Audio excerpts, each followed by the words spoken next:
¿Cómo están, hermanos? Bendecidos. Cada vez Aleluya. que hermano Telmo dice así que me emociono, porque lo único que hace es meterme más presión y más nerviosismo. Está trabajando psicológicamente, me está trabajando. No, espiritualmente. Sí, la psicología espiritual.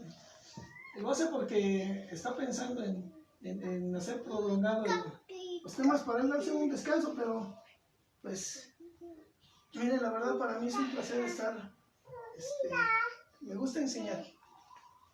En algún momento de mi vida yo nunca me decidí porque pues hemos entendido que Dios da dones y da ministerios a cada hijo suyo. Eso todos lo sabemos. Y así como Dios da a los levitas, Dios da a los que son maestros, a los que son evangelistas, profetas, maestros, pastores. Cada Dios acomoda, como lo habíamos hablado ya enseñanzas anteriores, Dios reparte dones y ministerios conforme a Él quiere. Y más que nada esto tiene que ver también con el carácter de Dios y el carácter de la persona, ¿es cierto? Y yo he entendido que Dios nos da conforme parte de nuestro carácter. Ahorita vamos a hablar un poquito de eso porque antes de empezar quiero que inclines tu rostro. A mí no me gusta empezar tampoco, eso nos lo han enseñado. Iniciar la administración sin antes darle honra y gloria a nuestro Dios y que Él sea el que se haga manifiesto en esta hora. Padre bendito es tu nombre, amado Padre, amado Hijo, amado Espíritu Santo. Gracias, Señor eterno, por tu grandeza y tu misericordia y tu inefable gracia. Porque por ti, Señor, estamos aquí. Somos tuyos, somos vasos de honra, mi Señor, somos instrumentos, somos utensilios, somos vasijas, mi Señor, en tus manos. Tú nos haces como a ti te place, como a ti tu voluntad, Padre.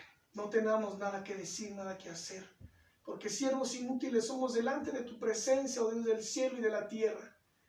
Y no hay nada que cuestionar, ni nada que refutar, mi Dios eterno, a pesar de cómo podamos estar, mi Señor eterno, porque nuestra vida está en tus manos. Estos corazones que tú haces latir físicos, Padre, son como ese reloj, tú eres como esa batería, Señor, esa pila que mantiene palpitando el corazón, es tu dedo, Espíritu Santo, porque el día que tú retiras tu dedo, Señor, ese día nuestro aliento y nuestra vida se termina. Gracias, Señor, por esta palabra, porque hoy, más que desear, es anhelar y rogarte con ese clamor intenso que tú incrustes, selles y hagas permanente la palabra a todo el alma, hijo, no hija tuyo, Señor, que hoy recibirá esta administración, Señor, estas enseñanzas, porque no son predicaciones, Padre, son enseñanzas para que tu pueblo, tú abras los ojos y el entendimiento y las vendas que hoy en día tus hijos están teniendo encima, muchos por voluntad y muchos porque los ministros no les enseñan la sana doctrina, Padre. Abra entendimiento, discernimiento, oídos, sentidos espirituales, mi Padre, que a ti sea la honra y la gloria, Dios del cielo y la tierra. Amén. Amén. Estamos hablando acerca les hacía mención de que el hermano Telmo, pues, algún día se iba a llegar ese momento, ya lo había comentado. Pero ¿sabe una cosa? Hay a veces cosas que nos gustan. A mí siempre me ha gustado enseñar. Lo mío es la alabanza, yo se los he dicho. Para mí, mi pasión, mi anhelo, mi embelezo, a mí es alabarle a Dios. Y yo le he pedido muchas cosas que pues no me ha concedido. Una de ellas es poderle componer alabanza. Y yo siempre, cuando estoy orando a Dios, yo me posto y digo, Señor, quiero componerte melodías. Quiero que tú me des una inspiración, pero que venga directamente de ti de ayer, de lo que tú cantas allá, de lo que te dan allá tus ángeles. Mucha alabanza que se canta hoy aquí, sí, se canta allá en el cielo. No lo sabemos cuáles son, solo sabemos que son inspiraciones, pero cuando nos vemos a veces en la necesidad de no solo no limitarnos, porque eso sí he entendido, Dios nos da y nos reparte conforme a su voluntad, es cierto. Pero es entendido que no nada más tenemos que limitarnos en ciertas áreas de nuestra vida, porque hay un momento que nosotros, por ejemplo, yo como levita, yo tengo que enseñar. Yo no puedo nada más dedicarme a alabar a Dios y a cantarle, porque llega un momento en que lo que a mí me enseñó Dios, a través de los que nos enseña, en ese caso es este hermano Antelmo el que nos está siguiendo, pues yo tengo que dar eso a los demás. Porque imagínense, yo cómo puedo llegar y decirle a otro levita, ¿sabes qué? Mira, pues hay que adorar a Dios. Y él me puede decir, pues ¿cómo lo haces? ¿Cómo lo vas a hacer? Híjole, pues ahí viene la buena pregunta. Entonces yo tendría que ir con el ministro, con este caso el hermano Antelmo, oye papá, oye enséñame cómo le tengo que enseñar a otros levitas, cómo tienen que alabar a Dios. Tiene que haber un proceso, un ritual, como lo hemos mencionado en las enseñanzas anteriores, pero es un hecho de que todos tenemos de todo un poquito, ¿es cierto, hermano Antelmo? Todos tenemos que hacer todo. Es cierto que, por ejemplo, un pastor pues, tiene que enseñar, en algún momento él tiene que ser un evangelista, tiene que en cierto momento ser usado por Dios para profetizar, todos los dones y los ministerios se conjuntan en todos, pero solamente Dios reparte y da, pero todos es ¿cómo se le dice? Una unidad, ¿no? Todos son complementos. No pueden trabajar, el profeta no puede trabajar sin la mano de un evangelista, sin la mano del maestro o del que profetiza, la interpretación. Y los levitas no pueden trabajar nada más así, porque Dios cuando nos usa, ¿quieres comentar algo, hermano? Ningún don puede trabajar solo. Exacto. Ningún ministerio puede trabajar solo. De hecho, en cada ministerio se conjuntan varios dones. Amén.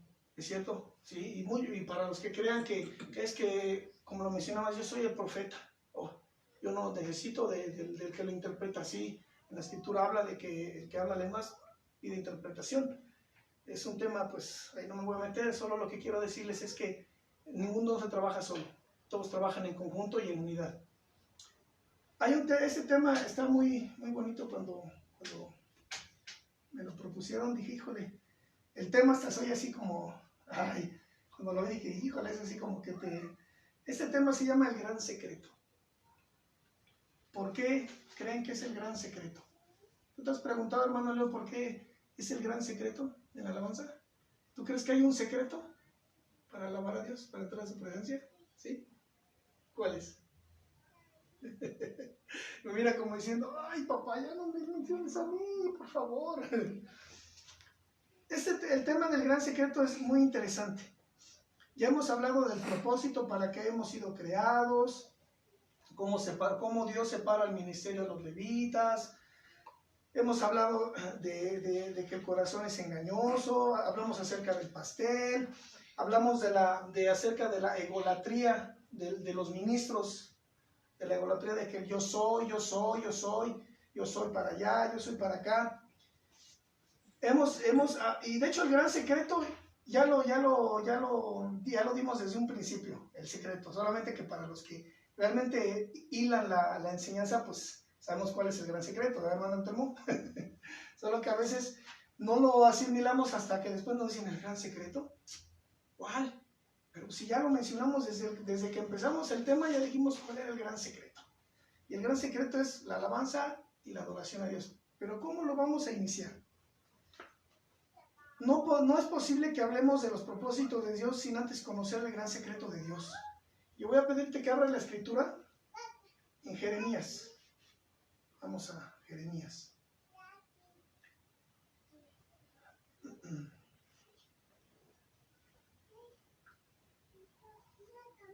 Jeremías 23. Vamos al versículo 22.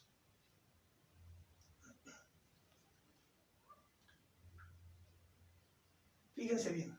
Ahorita les voy a decir por qué dice ellos. Dice, pero si ellos hubieran estado en mi secreto, habrían hecho oír mis palabras a mi pueblo y lo habrían hecho volver de su mal camino y de la maldad de sus obras. Les voy a hablar un poquito acerca de la historia de dos grandes hombres. Hay varios que Dios menciona en la escritura, pero estos hijos de Dios, estos profetas, Dios los amaba tanto. Y dice, es muy importante saber y entender lo que esto significa para poder comprender los propósitos de Dios para mi vida. ¿Has entendido los propósitos de Dios para tu vida, Leo? ¿Realmente los has entendido? ¿Sí? ¿Tu hermano Antelmo los has entendido? ¿Los has comprendido? En parte conocemos, dice. En parte conocemos. fíjese bien lo que dice, es muy importante saber. Tú tienes que saber hoy en día y entender lo que significa realmente para ti el propósito de Dios. ¿Tú crees que Dios nada más te creó para que nacieras, te dedicaras a comer, a crecer, ir a la escuela, a hacer una carrera, perdón que lo diga, o que, digámoslo así, seas un inútil? Inutilidad hablo en el sentido de que muchas personas pues luchan humanamente se superan y son empresarios, son esto, son otro y aquello. Y digo inútil de muchos porque muchos de ellos por voluntad y por voluntad de los padres se hacen drogadictos, se hacen alcohólicos, se pierden su vida. Y eso se habla de ser su vida inútil. ¿Y saben por qué? Porque no se les enseña. Porque los padres vienen de arriba de generación atrás, que nunca se les enseña ni, digámoslo así, ni la educación, y los que conocieron a Dios no instruyen a las generaciones postreras lo que tiene que ser el propósito. Humanamente, ¿qué es lo que nos enseñan nuestros padres? Tú tienes que ser grande, tienes que casarte, tienes que tener hijos. Si quieres ser alguien en la vida, tú tienes que trabajar, tienes que ser luchón, tienes que hacer, subir, bajar, tornar, etc. No seas como yo. A mí me decía mi papá, no quiero que seas como yo, hijo. Yo siempre le decía, papá, yo quiero ser, cuando sea grande quiero ser como tú. Él fue un ejemplo y siempre y seguirá siendo un ejemplo para mí en todos los aspectos. Yo, sí, soy bien chillón, lo siento, hermanos, pero para mí él ha sido un gran ejemplo porque él fue muy rígido conmigo. Él, hablando como ser humano, como padre, fue muy estricto, demasiado duro conmigo, porque yo no he sido un mal hijo, simplemente que a veces nosotros como hijos nos pegamos a las malas amistades. Él siempre me enseñó, ¿sabes qué? Júntate con gente que te enseñe, y está escrito, ¿no?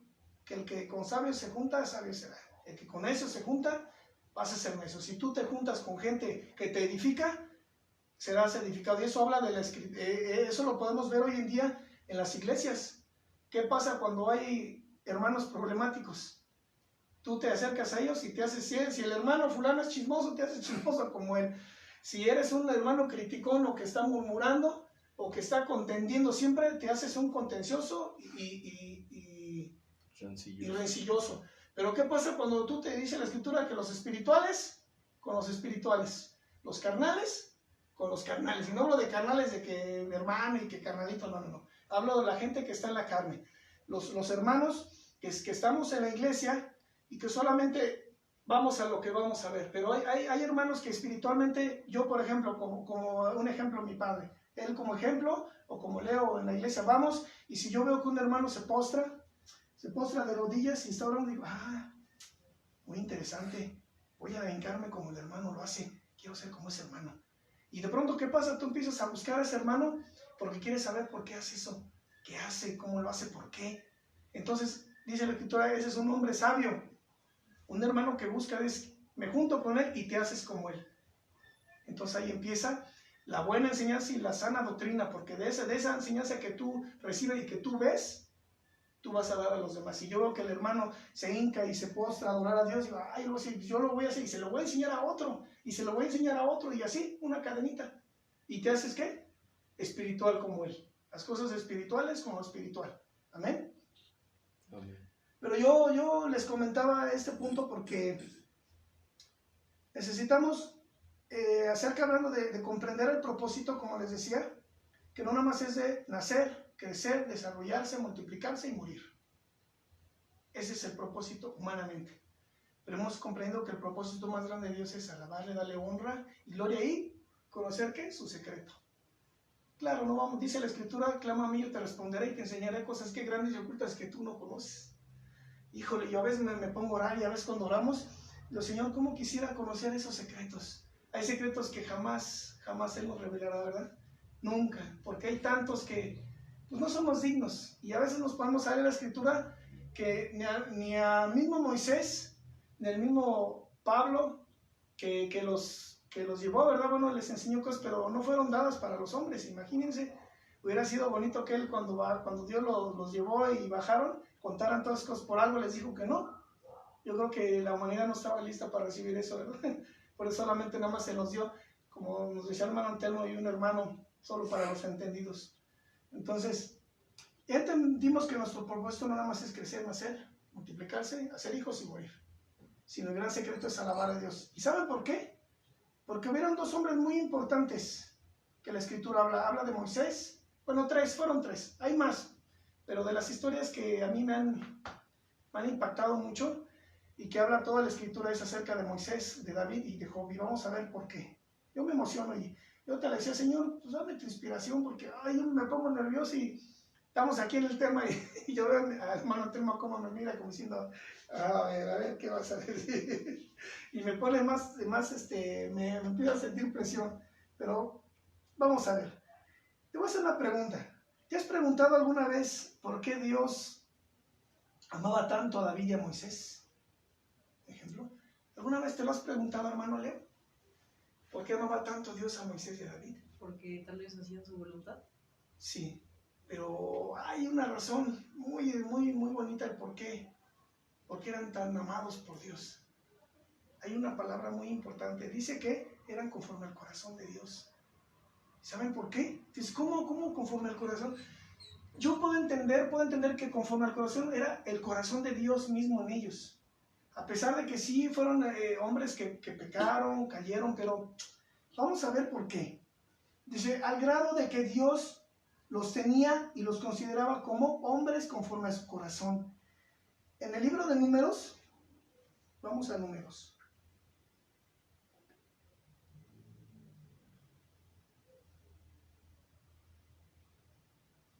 Dice así, Números 12. A ver, Números 12. Permítame tantito, porque esta tecnología está un poco lenta. A ver, permítame tantito. Ay, perdí el pasaje. A ver. Números 12. Números 12 del 1 al 9. Fíjense bien cómo Dios amaba tanto a Moisés. Dice, María y Aarón hablaron contra Moisés a causa de la mujer cusita que había tomado, porque él había tomado mujer cusita. En la historia acuérdense que Moisés ya era casado y tenía familia, pero cuando él salió con el pueblo, ¿qué hizo el buen Moisés? Regrésense, vámonos de regreso. ¿Y saben qué hizo? Pues se buscó otra mujer, una mujer cusita. Ajá, regresó a sus mujeres y dijo, regrésense.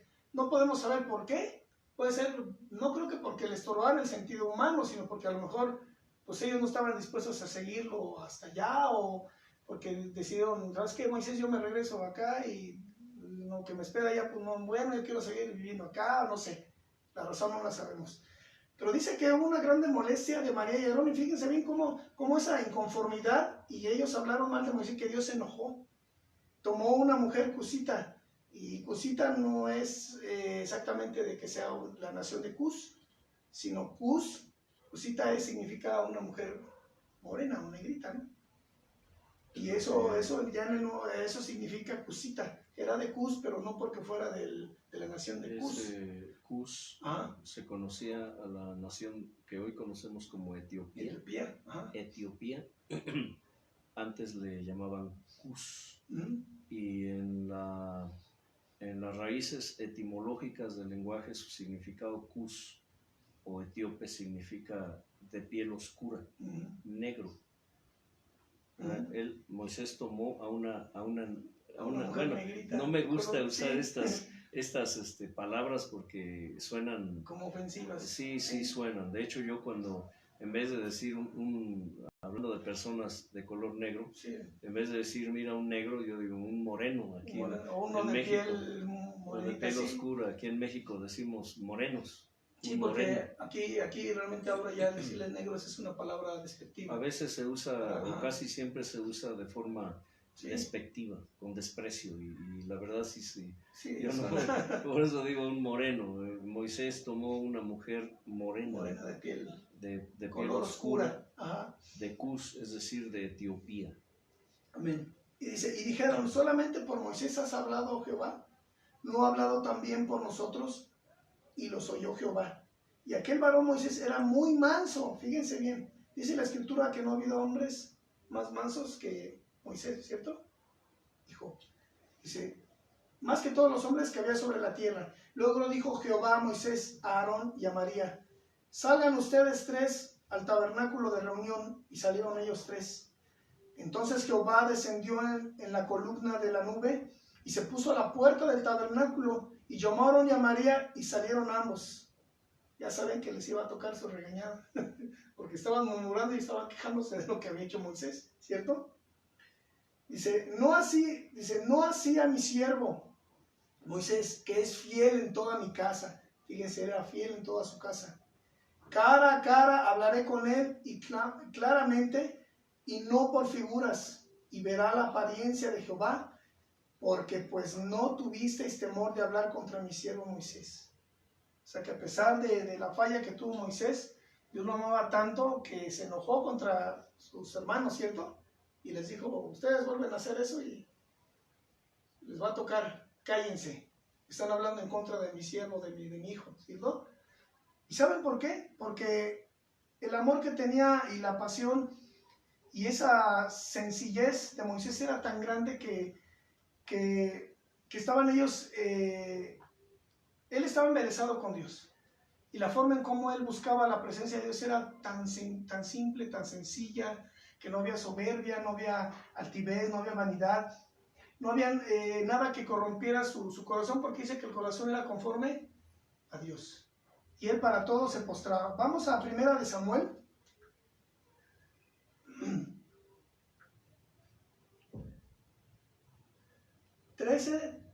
Capítulo 13. Y vamos a tomar solamente 2 versículos, 13 y 14. Fíjense, dice, entonces Samuel dijo a Saúl, locamente has hecho, no guardaste el mandamiento de Jehová tu Dios, que él te había ordenado, pues ahora Jehová hubiera confirmado tu reino sobre Israel para siempre, mas ahora tu reino no será duradero. Jehová se ha buscado un varón conforme a su corazón, al cual Jehová ha designado para que sea príncipe sobre su pueblo, y cuanto tú no has guardado lo que Jehová te mandó. ¿De quién estamos hablando? De David, ¿cierto? Vamos a ver por qué. ¿Saben cuál era el verdadero secreto? ¿Ya lo entendieron o todavía no lo han comprendido? La alabanza. Les voy a explicar un poquito. Cuando hay un corazón contrito, dice la escritura, cuando hay un corazón contrito y humillado, dice que él que no lo desprecia. Y eso habla de que cuando tú estás en la presencia del Señor, tú eres una persona sencilla. Recuerden que, y les voy a dar un ejemplo, ¿qué hacía Moisés cuando el pueblo pecaba? ¿Qué hacía, hermano Antelmo? No corría, no le decía, Aarón, muévete, ve y haz sacrificio, corre porque el Señor está airado. Y ahí andaba Aarón y haciendo todo lo que se dice el sacrificio físico, ¿no? Y Moisés, ¿qué dice? Subía a hablar con el Señor. ¿Y cómo lo hacía? ¿Cómo lo hacía, hermano? ¿Cómo tú crees que Moisés subía al monte a hablar con Dios? ¿Cómo te lo imaginas tú? Aterrorizado. ¿Tú crees que... ¿Cómo? Por miedo, por lo que había hecho. Sí, pero ¿tú crees que subía Moisés y llegaba y, Señor, el pueblo está pecando, está en pecado, mira, ¿sabes qué? Pues mira estos pecadores, estos hijos del diablo. Así llegaba Moisés. ¿Qué dice que él llegaba y que se postraba? Yo creo que llegaba y con un pánico, yo creo que precisamente como David, que amaban tanto a las almas, que él por miedo a que Dios los destruyera, que yo creo que en cuanto llegaba arriba y lo veía suelo, ¿verdad? Caía al suelo postrado, yo creo que acostado, no sé, de rodillas, y adoraba a Dios, y yo creo que lo suplicaba con un clamor intenso, ¿verdad? Y le lloraba, Señor, perdona a tu pueblo, no los mates, no los mates. Y así era cada rato, ¿verdad? Yo creo que pobre de David, hablando humanamente, ¿verdad? Cada rato por culpa del pueblo era el que pagaba los platos rotos allá, porque no era que nada más subiera, sino que eran ayunos intensos de días, ¿verdad? Entonces, hablamos acerca de esa humildad, porque déjenme decirles que debe de haber humildad y humillación. Humildad como ser humano, como persona que somos, y la humillación que es ante Dios. Dice, la alabanza, sí es la alabanza lo que el gran secreto de estos hombres, y la adoración, porque daban y expresaban a Dios en todo momento y en todo lugar. ¿Qué haces tú, hermano Leo, cuando tú tienes alguna situación? Le oro a Dios. Le alabas, ¿no? ¿Tú le alabas a Dios en todo momento? ¿En lo bueno y en lo malo? ¿O nada más en lo bueno? En lo bueno y en lo malo. ¿Sí? ¿Tu hermano Antelmo? ¿Tú nada más cuando estás siendo próspero le alabas a Dios? ¿Y le adoras? En todo tiempo, en todo lugar, en toda circunstancia. Así tiene que ser. Les voy a hablar de una historia muy, muy hermosa, hablando acerca del por qué el gran secreto era adorar y alabar a Dios en todo momento, en toda circunstancia. ¿Saben ustedes que Job, hablando de este siervo Job, este hombre siempre le alabó al Señor? Dice la Escritura que no había hombre más justo sobre la tierra, ¿cierto? Que él. Les voy a explicar por qué. Vámonos a Job, al libro de Job.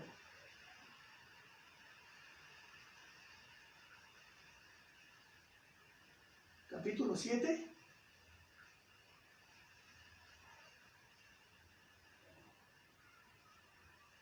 Les voy a leer, mira, hablando todo el capítulo 7, habla de que no hubo hombre más justo como él. Este hombre, amaba tanto a Dios, pero hay algo tan especial que menciona en la Escritura, que él no lo conocía. Dice que sus oídos lo conocían, nada más de oídas lo conocía. Les voy a decir por qué. Porque dice la historia que Satanás andaba rondando la tierra. Ahí andaba por ahí, buscando, molestando, buscando a quien devorar. Dice la Escritura, el diablo anda como león rugiente, buscando a quien devorar. Un día se presenta ante Dios y le dice, ¿qué estás haciendo, Satanás? Ando rondando aquí en la tierra, andaba dando vueltas ahí. Y Dios le dijo, ¿no has considerado a mi siervo Job? Que no hay hombre más justo y manso sobre la tierra. Y Satanás pensaba que por ser humano lo iba a hacer. Lo que quería Satanás era hacer caer a Job y hacer que él renegara y maldijera al Señor, porque él era un hombre justo. ¿Y qué creen que pasó? Y le dijo, Dios, está bien, te daré permiso, haz lo que quieras con él, haz lo que quieras, menos toques su vida. Y sí, el diablo, muy feliz, contento, empezó a hacer estragos con él. ¿Y qué pasó? Dice la Escritura que dice así. Permítame un tantito que me perdí un poco.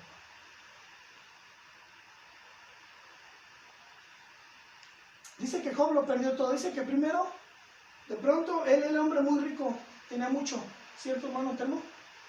Él poseía mucho, era inmensamente rico, tenía animales, tenía criadas, tenía muchos hijos, tenía su esposa, inmensamente rico.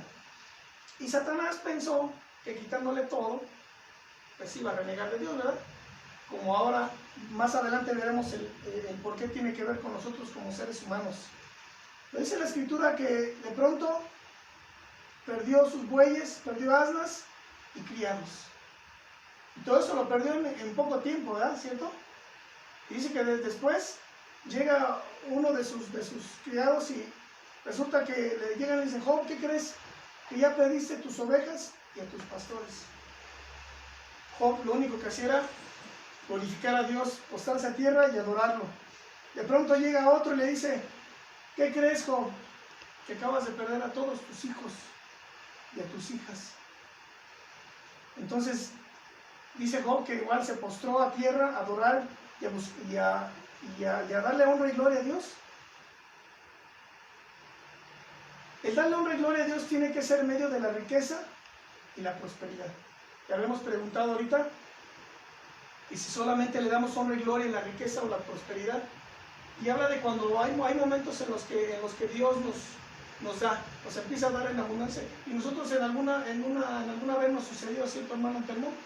Llegó un momento en que pasamos una crisis fuerte, económica, y nosotros nos damos honra y gloria a Dios porque nosotros dependíamos de Él. Para nosotros no implicaba el dinero, lo que sustentaba nuestra vida, porque todo lo sustentamos con la gracia de Dios. Nosotros necesitamos algo, íbamos a su presencia, a adorarlo, a buscarlo, a comunicarnos con Él, a entrar a comunión con Él, y Él nos suplía nuestras necesidades, ¿cierto? Y entendimos que cuando llega a haber tiempos de prosperidad, nosotros debemos darle honra y gloria a Dios. Debemos de alabarlo, de glorificarlo, y decirle: Señor, te damos honra y gloria porque en la prosperidad tú nos bendices, tú nos das. Y ¿saben una cosa?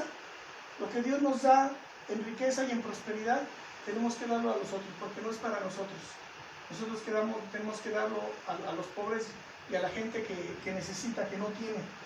En medio de la enfermedad y la pobreza, ¿cuántos de nosotros cuando tenemos pobreza le damos honra y gloria a Dios?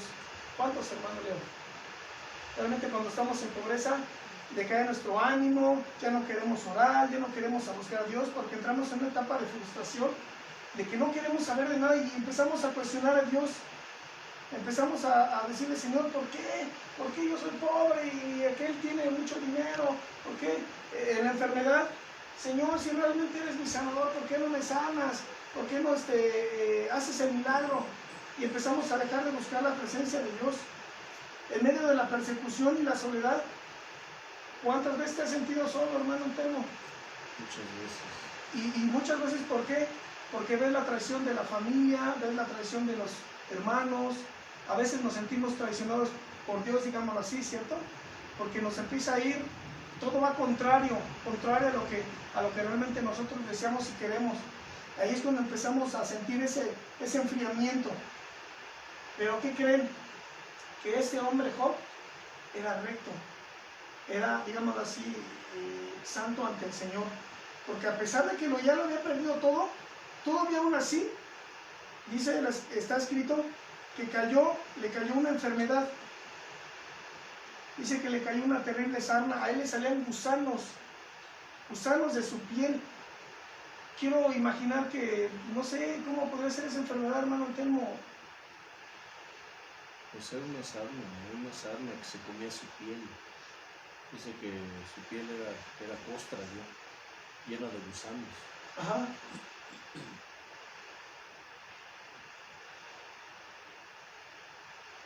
Fíjense, en Job 17:14,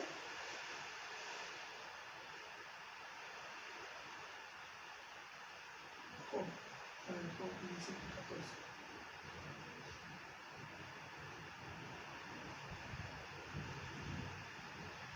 Dice así. Fíjense bien, dice que Job sufría mucho de esta terrible sarna, ¿ves? Dice que gusanos le salían. Y pueden imaginar que después de haberlo perdido todo, haber perdido animales, perdido sus tierras, haber perdido sus hijos, todavía le entró esa enfermedad. Y saben una cosa, aquí hay una parte en la escritura en la que habla que todos lo abandonaron. Todos le dieron la espalda. Eso habla de que sus hermanos, sus familias, todos lo olvidaron, y él solamente se encontró solo con su esposa, ¿cierto? Pero ¿qué creen? Que aquí quiero pensar y suponer que el diablo tocó a su mujer de Job, porque le dice: todavía retienes tu integridad con Dios, dice: maldice a Dios y muérete. Ustedes pueden imaginar lo que él sintió después de sufrir todo esto, y todavía que llegara su esposa y le dijera: maldícelo y muérete. ¿Qué le dijo Job? Algo muy, muy cierto, y a veces nosotros oramos así, le decimos, cuando él dijo: Jehová dio, Jehová quitó. Sea el nombre de Jehová bendito. Y es una forma de alabar a Dios, ¿cierto? Es una forma de adorar a Dios. ¿Y saben qué? Porque debe haber una comunión íntima. Y si hablamos de una comunicación íntima, o la intimidad con Dios, es estar fundidos. Podemos tener comunión con Dios, ¿cierto, hermano Leo? ¿Y qué es la comunicación con Dios? Tú puedes llegar, o como yo, puedo acercarme a ti y tener comunicación contigo. Podemos hablar de ciertos temas, mil y un cosas. Pero cuando yo digo intimar contigo, tiene que ver algo ya más de una comunicación, ¿siento, hermano Antemo? No es lo mismo, tú cuando vienes a la presencia de Dios, ¿qué haces? Primero entras a su presencia, ¿cierto? No es lo mismo de entrar, estar y permanecer. Tú puedes entrar a la presencia, todos podemos entrar a la presencia del Señor.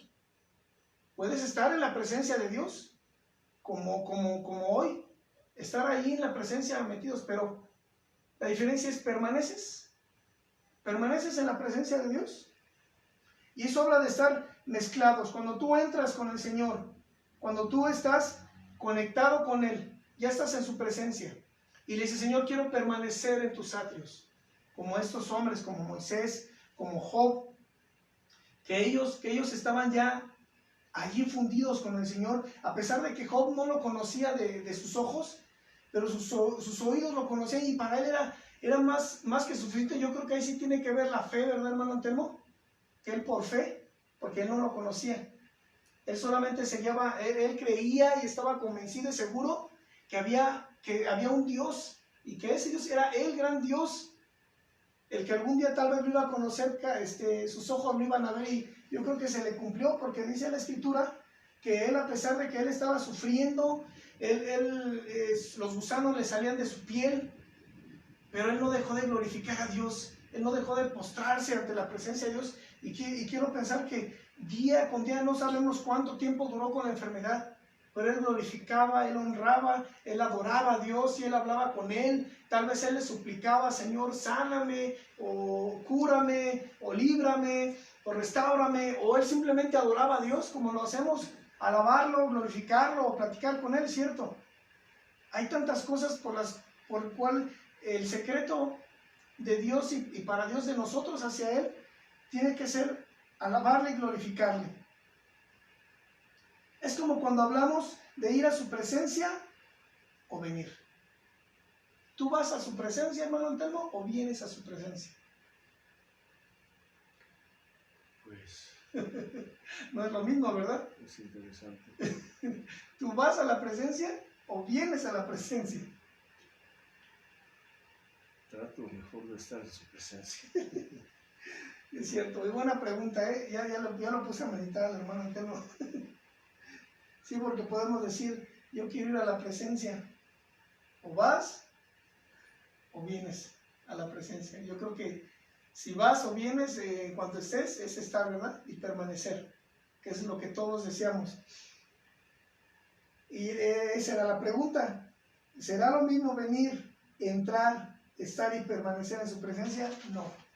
No es lo mismo. Yo creo que cuando permanecemos en su presencia, yo creo que, como dice la Escritura, que vamos escalando peldaños, ¿verdad? Es como alguna vez el Señor nos hablaba y nos decía que el caminar con Cristo así es como un peregrino.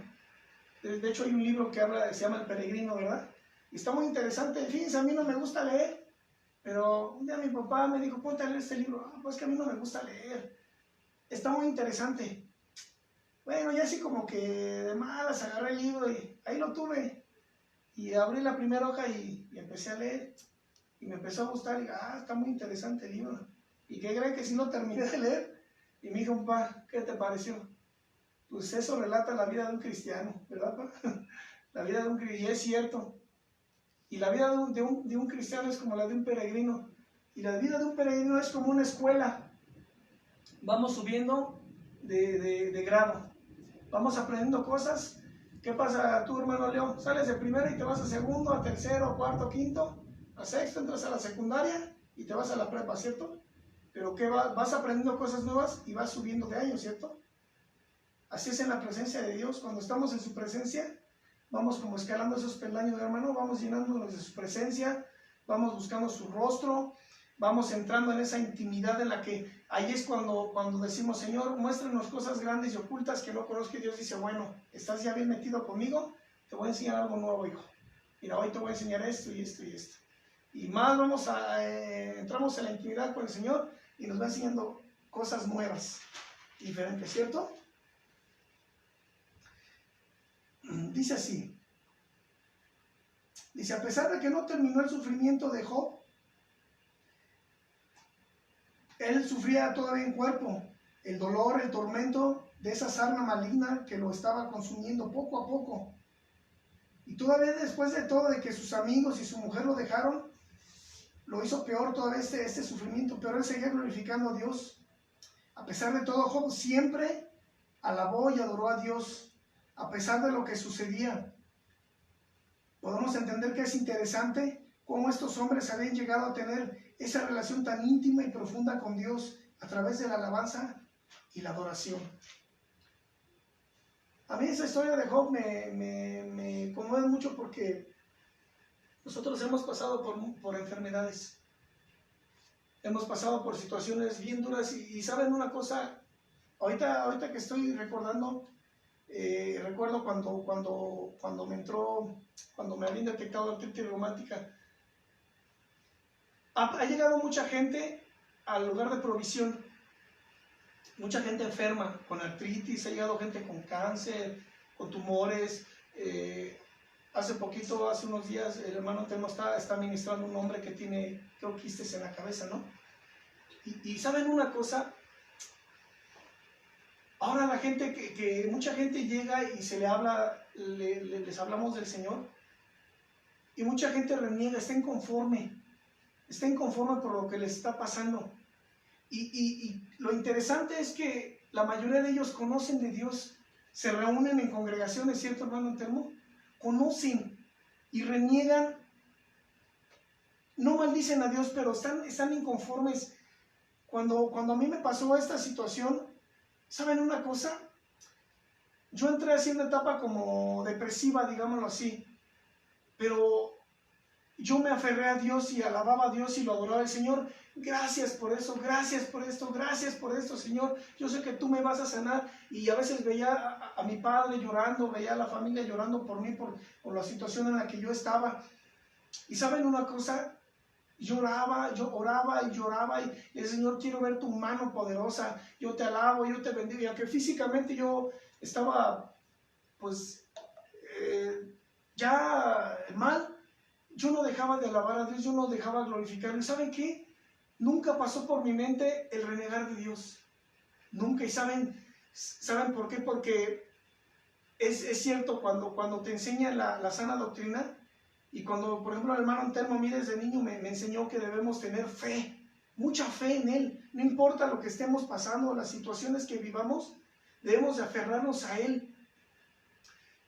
Y eso a mí me marcó ahora de grande, ya cuando tuve mi familia y que me pasó eso, yo me aferré y le dije, Señor, yo quiero que tú me sanes de tu mano, yo quiero ver tu gloria, y aunque yo esté así, yo sé que tú me vas a sanar. Y me acordé cuando íbamos a predicar, que les decíamos, ¿tú crees que Dios te puede sanar de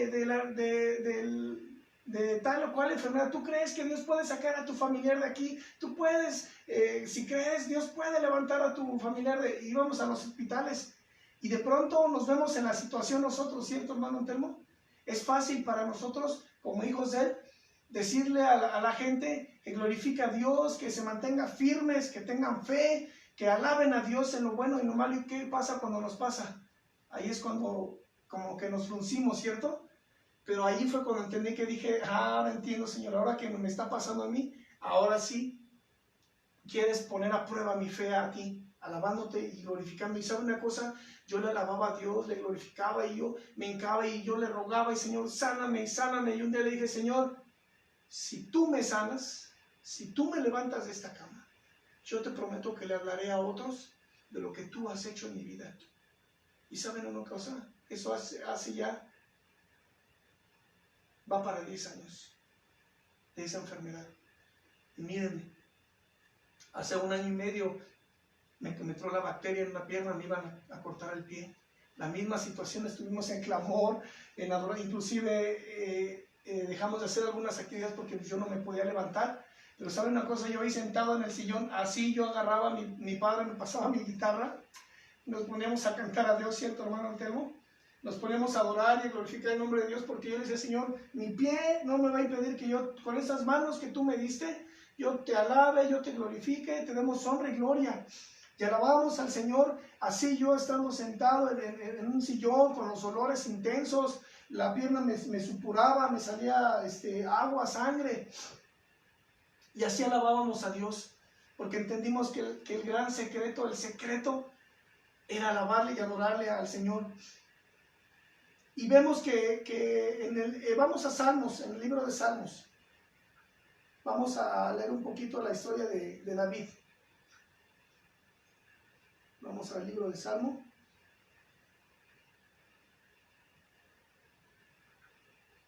Salmo 51.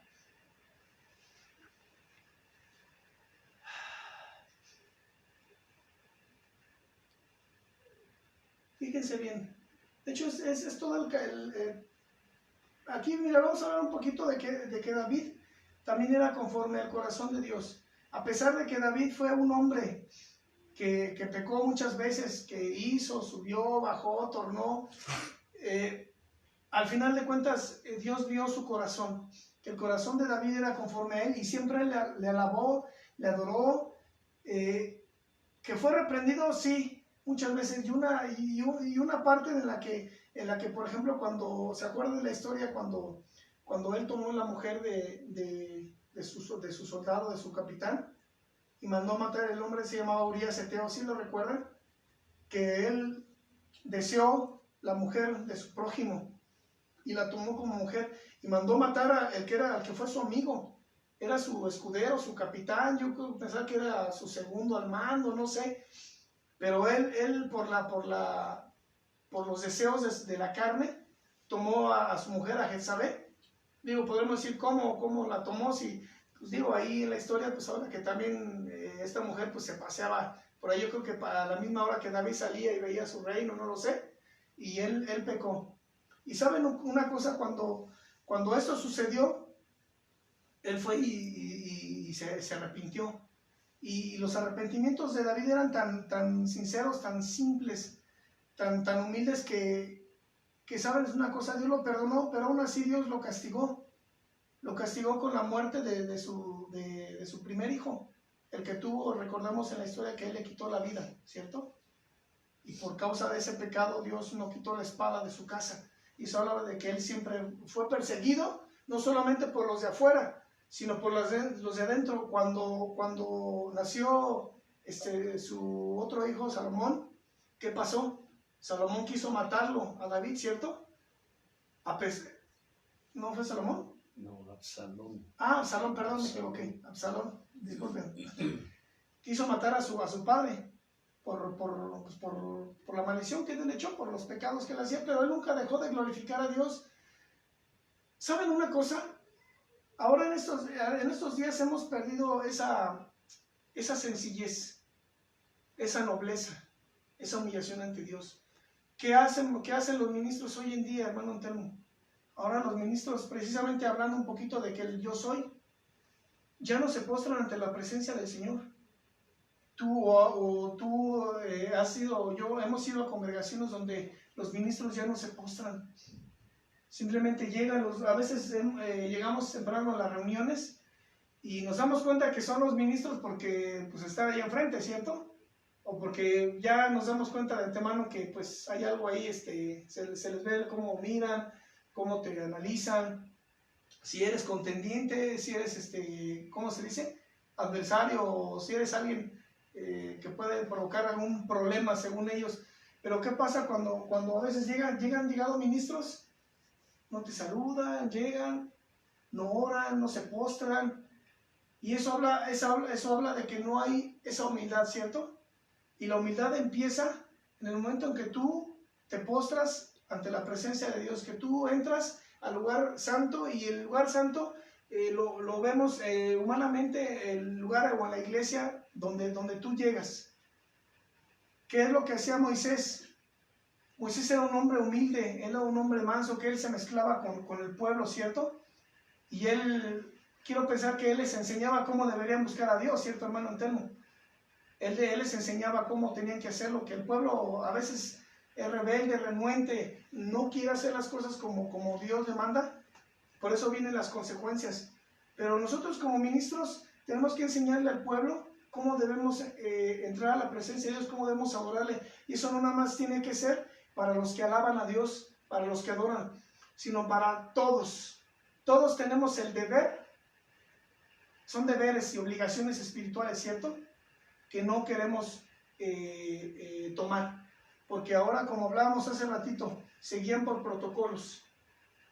Dice la Escritura que donde está el Espíritu de Dios hay libertad, y a veces esa libertad no se le da al Señor, porque llegamos a las iglesias y dicen, a ver, el culto empieza a las 10 de la mañana y acaba a las 12. Bueno, de 10 a 10:05 solo denle gracias a Dios, y hacen a veces hasta van a repeticiones que realmente no edifican, y pienso que no le llegan a Dios. De tal hora a tal hora vamos a cantar unos cantos, unas melodías, y de tal hora a tal hora se hacen cosas rutinarias, y viene la enseñanza, que ya no es enseñanza, que es predicación.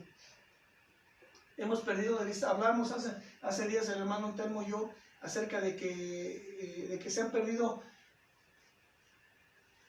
¿cómo se le puede decir? Los rituales, como cuando la iglesia inició hace tiempo, y que es lo que hablábamos hace enseñanzas anteriores, que es cuando tú llegas a la iglesia, los hermanos, las almas llegan, enseñarles a que deben de postrarse, adorar a Dios, a honrarlo, a platicar con Él, entrar a comunión con Él, después darnos, digamos así, la bienvenida, saludarnos. Yo recuerdo tantas cosas de niño. ¿Qué hacíamos, hermano Antelmo? No llegábamos y la iglesia se postraba de rodillas, y antes de empezar el culto, de hecho había gente que llegaba desde antes, ¿verdad? Estábamos a veces preparando para ya iniciar el culto, y ya había gente que ya estaba ahí, 3 almas estaban sentados esperando así, pero muchos llegaban y se postraban en su banca, de rodillas, oraban a Dios un ratito, y ya se paraban, sentaban y estaban ansiosos porque ya querían saber alabanza. Y cuando iniciamos el culto, a veces nos mezclábamos con los hermanos, ¿cierto? Nos mezclábamos con ellos y dábamos ese tiempo de saludo, de abrazo, del ósculo santo, el beso, y después, antes de iniciar a veces la alabanza, damos ese tiempo para testificar, ¿verdad? Porque muchos hermanos llegaban con esa hambre y esa sed de que durante toda la semana les había pasado cosas en su vida, de que habían pasado situaciones, de que habían pasado problemas, hambre, angustia, enfermedades, y llegaba el domingo y ellos querían glorificar a Dios, darle honra y gloria. Es una forma de alabar y adorar a Dios. Y a veces cuando se les daba el lugar, a ver, inclusive había veces que a algunos hermanos les tenían que cortar, ¿verdad? Porque era tanta su emoción del testimonio que ahí sí, hermano, es que falta el otro hermano, y le cortábamos porque a ver, los hermanos aventaban tanto tiempo que se les cortaba, porque había muchos hermanos que estaban esperando pasar para dar su testimonio. Y ¿saben una cosa? Era una forma en que el pueblo alababa a Dios. Ese es el secreto en que la congregación se le enseña a adorarlo, a glorificarlo, a darle honra y gloria siempre en lo que les decía, en la pobreza, en la necesidad, en la angustia, en la hambre. Es tan maravilloso darle honra y gloria a Dios que a veces cuando tú pasas esas pruebas, tú ya no estás pensando que si tienes, que no tienes, que si pasaste, no pasaste, simplemente caes o viene la prueba y a ti sea la honra y la gloria, Padre. Tú eres nuestro proveedor, tú eres el que suple, tú eres el que sana, tú eres el que mueve, el que sube, quita, el que pone, el que hiere, el que sana. Señor, aquí estamos en tus manos y dejamos que Dios haga su divina obra. Amén. Dice así: Dios busca más que cantidad, calidad. Y te voy a hacer una pregunta. La cantidad es más importante, la calidad es más importante que la cantidad. Te voy a decir por qué. Ahora en día, ¿qué es lo que las iglesias están llenas? Cantidad. Pero ¿tú realmente crees que hay esa calidad? ¿Tú crees que ahora el pueblo de Dios le alaba a Dios? ¿Tú crees que realmente hay esa gran intimidad, esa conexión con el Señor, de que sí, la cantidad viene pero a consecuencia de la calidad? Pero si no hay una buena calidad, no puede haber cantidad. ¿Qué es lo que buscas tu cantidad? Pues tú puedes llenar una iglesia rápido de muchas formas. Puedes hacer 1001 cosas para que tú llenes una iglesia, pero realmente hay esa calidad en ese lugar, ¿no lo crees? Realmente no hay calidad, ¿verdad? Es una iglesia muerta, es una iglesia sin vida. Y hablamos, hermano, entre unos días que son iglesias zombies. Son iglesias zombies, o sea, muertos, están muertos, solamente son manipulados por los líderes, que a la vez yo le hemos llamado líderes zombies, como gente que solamente manipula a las almas. No saben por qué, porque no se les enseña, porque no se les abren los ojos, porque ellos quieren seguirlos teniendo vendados, para no dar ese éxtasis hacia el Señor. La forma en que para que Dios le hable a su pueblo es necesario ser humildes, llegar al corazón de Dios. Y cómo para que Dios nos hable, y a veces no lo hacemos, no lo hacen los ministros porque tienen miedo, porque las iglesias están viviendo en pecado, porque la iglesia no está viviendo la santidad del Señor, no está viviendo en esa intimidad, en esa adoración, en esa alabanza que Dios nos demanda como pueblo. Y cuando hay maldad y cuando hay pecado en la iglesia, lo que hacemos es querer limitar al Espíritu Santo, someterlo, digámoslo así. Que al final de cuentas Dios habla cuando Él quiere y a la hora que quiere, con quien quiere, y no importa si el hombre o el líder o el ministro trataba por todos los medios de evitar que Dios hablara. Cuando Dios habla al pueblo, dice la Escritura que cuando Dios habla el pueblo calla. Y si lo vemos así, te voy a hacer una pregunta. ¿Qué es la humildad? La mansedumbre. ¿Qué es? ¿Qué es la humildad? La humildad es cuando, dice la Escritura, que cuando hay un corazón contrito y humillado, dice Dios no lo desprecia. Y la humildad es que seas una persona sencilla, simple, noble. No está escrito, y la palabra de nuestro Señor dice que Jesús es humilde y manso, que debemos ser como Él, porque ahora en día los ministros, todos los que ministramos, a veces caemos en esa soberbia, en esa altivez, en esa vanidad, de que ya no somos capaces ni de hincarnos a orar. Si tú ahora le dices a un ministro, ¿sabes qué? Hay que hincarnos ahorita, hay que venir a las 4 de la mañana a hincarnos a orar. Hay que venir y doblar rodilla por el pueblo, por la iglesia, por las necesidades. ¿Qué te dice un ministro, un levita, un maestro, un apóstol, los que se llaman apóstoles? ¿Qué es lo que dicen? ¿Yo? No, yo no me puedo hincar, no, yo ya no. Yo no puedo hacerlo porque yo ya estoy cara a cara con el Señor. Yo ya hablo con Él, ¿cierto, hermano Leo? Yo ya hablo con Él. Yo no tengo por qué hacer eso. Si Él y yo hablamos, Él y yo nada más llego y es más, yo voy a donde tengo que ir y profetizo. Yo voy a donde el lugar y la gente, y fíjense cómo hablan. Yo voy a la congregación y yo sano al enfermo. Yo voy a tal lugar y profetizo. Yo voy a tal lugar y evangelizo y se convierten las almas. Yo voy a tal lugar y enseño. Siempre el yo. Cuando dice la Escritura que somos siervos inútiles, que no somos nada ante su presencia. Y saben una cosa, ahí se pierde la humildad porque ya no oran, ya no buscan su rostro, ya no alaban porque se sienten tan superiores que ya el alabar y adorar a Dios, entrar a su presencia ya no es ese secreto, no es el secreto para entrar a sus atrios del Señor. Y si tú llegas con un ministro y le dices, hermano, Leo es el pastor de la iglesia, hermano, tengo una necesidad, ¿podemos orar? ¿Para pronto? No te me acerques, hermano, no te me acerques, es que estoy muy ocupado. ¿Sabes qué? Mira, espérate o busca, mira, ya tengo encargados. Es más, ya hasta muchos ministros llegan con guardaespaldas. Hay muchos ministros que ya tienen tanta soberbia y tanta altivez. Yo estoy convencido que esa gente que trae guardaespaldas, esos ministros porque algo deben, ¿cierto?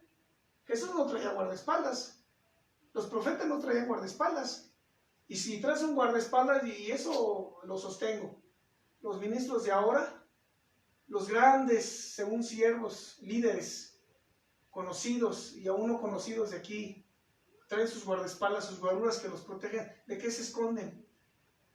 ¿De qué se protegen? Algo hay por ahí, algo deben, porque cuando llegan a ese grado, eso habla de que deben algo y de que ya no está las almas como para ser tocados, o llegar y preguntar por alguna necesidad, porque ellos ya no conocen lo que son las rodillas, ya no conocen lo que es postrarse, doblar rodillas y orar a Dios. Es más, ya ni se comunican con Él, simplemente tal vez se paran en las mañanas y, Señor, ahí está, aquí estoy, tú haz tu obra, me voy a lo mío. Ya no le dan ese tiempo al Señor, ya no están en comunión con Él, en conexión, ¿cierto, hermano Leo? Y eso hace que pierdan la humildad, que pierdan la sencillez. Como referencia, la humildad ante los demás y la humillación que dice ante Dios. Y fíjense bien, en Gálatas 6:1, ya casi terminó. En Gálatas 6:1, fíjense bien, hermanos, si alguno fuere sorprendido en alguna falta, ustedes que son espirituales, Restáurale con espíritu de mansedumbre, considerándote a ti mismo, no sea que tú también seas tentado. Y la mansedumbre es que tú tienes que ser sencillo antes que tu hermano, ¿cierto? Vámonos a Filipenses. Dice en Filipenses 2, 3. Dice, no hagas por contienda o por vanagloria, antes bien con humildad, estimando cada uno a los demás como superiores a él mismo. O sea, quiere decir que si eres ministro o estás arriba de encargo o de ministerio, no tienes que sentirte más, tienes que ser igual. La escritura dice que Jesús se mezclaba con la gente pobre, ¿verdad, hermano Antelo? Él siempre estuvo rodeado de gente sencilla. Sí, se rodeaba de los fariseos, de la gente importante, pero yo pienso que a Jesús le gustaba estar siempre con la gente pobre, ¿verdad? Yo creo que era su pasión, porque a eso vino, ¿cierto? A eso vino. ¿Y saben una cosa? Dice así. ¿Qué hacemos cuando nosotros somos reprendidos por Dios? ¿Qué hacemos? ¿Qué hacemos, hermano Antelo? ¿No pataleamos? ¿Nos enojamos? ¿Hacemos puchero? Empezamos a gruñir, ¿sí o no? ¿Tú no lo haces? ¿Tú no lo llegaste a hacer cuando Dios te regañaba? Me enojo. Yo creo que a veces... Me enojo con Dios. Yo creo que es parte de nuestra naturaleza, ¿verdad? Enojarnos. Bueno, no deberíamos hacerlo, pero muchas veces no estamos conformes o de acuerdo con lo que Dios está haciendo en nosotros, porque creemos lo que está pasando en nuestra vida, creemos que es malo. Pero para Dios es lo correcto, porque no conocemos el futuro en sí. Pero a veces hacemos pataletas y rabietas, ¿verdad? Y nos enojamos con Él y nos olvidamos de decirle, Señor, gracias por lo que está pasando en mi vida. Mi alma te alaba, mi alma te anhela, Señor. Pues esté o no esté de acuerdo, yo te alabo, yo te glorifico, yo te honro. A veces nos enojamos hasta contra los hermanos, ¿cierto? O contra los que nos rodean. Es que por culpa del hermano Antelo a mi pobre está pasando esto. Por culpa de Leo, porque no se portó bien. Ahora mira lo que nos está pasando. Y empezamos a refunfuñar y a refutar, ¿verdad? Y culpamos a otros de lo que nos está pasando. Y a veces nos hacemos cómplices del pecado, ¿verdad? A veces no queremos, se nos hace más fácil hacernos cómplices que venir y alabar a Dios o buscar la solución en el nombre del Señor, ¿cierto? Ya a veces no queremos nada con Dios. ¿Alguna vez pensaste eso, hermano Antelmo? Ya no querer nada con Dios. De que después de lo que te está pasando y parece que no nos escucha. Pero ya por último, dice la escritura que el gran secreto de estos hombres simplemente fue adorar y alabar a Dios. Y entendemos que el gran secreto es no solamente entrar, estar, sino permanecer en su presencia, ¿no? Voy a pedirte que inclines tu rostro.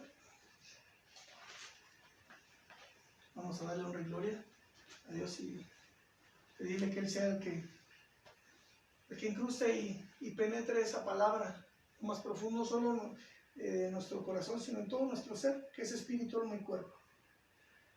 Padre Dios del cielo y de la tierra y todo lo que en ella habita. Estamos ante ti hoy para darte honra y gloria, Señor, y rendirte tributo. Tal vez faltaron muchas cosas que decir, mi Padre, pero sabemos y entendemos que tu palabra no volverá vacía, bendito Dios, y lo que tú hayas querido dar a tu pueblo, Señor, y aún a tus almas, aunque no te conocen, sea suficiente, lo necesario, lo preciso, lo justo, para que tu pueblo vuelva su rostro a ti, mi Padre. Para que esa sencillez y esa nobleza y esa humildad y humillación ante ti no la hubiera, Padre, hoy la haya, mi Señor. Que tú quites toda soberbia, toda altivez, toda vanagloria de todos aquellos que hoy ministran a tu pueblo, Señor, y que se han olvidado del gran secreto, que es estar en tu presencia y permanecer, mi Padre. Que el gran secreto es no solo alabarte y adorarte, sino estar adorándote, hablando contigo y en comunión y en comunicación contigo, amado Padre, amado Hijo, amado Espíritu Santo. Es estar en todo tiempo, como dice tu Escritura, orad sin cesar, mi Padre. Gracias por esta palabra, bendito Dios, que a ti sea la honra y la gloria, Dios eterno. Amén. Nos vemos la próxima semana. Les comento, hermanos, que la próxima semana cambia el horario, se atrasa 1 hora México. Ahorita son las 6 de la tarde, pero ya para la próxima el culto lo iniciaremos a las 5 de la tarde, hora México. Dios les bendiga. Shalom.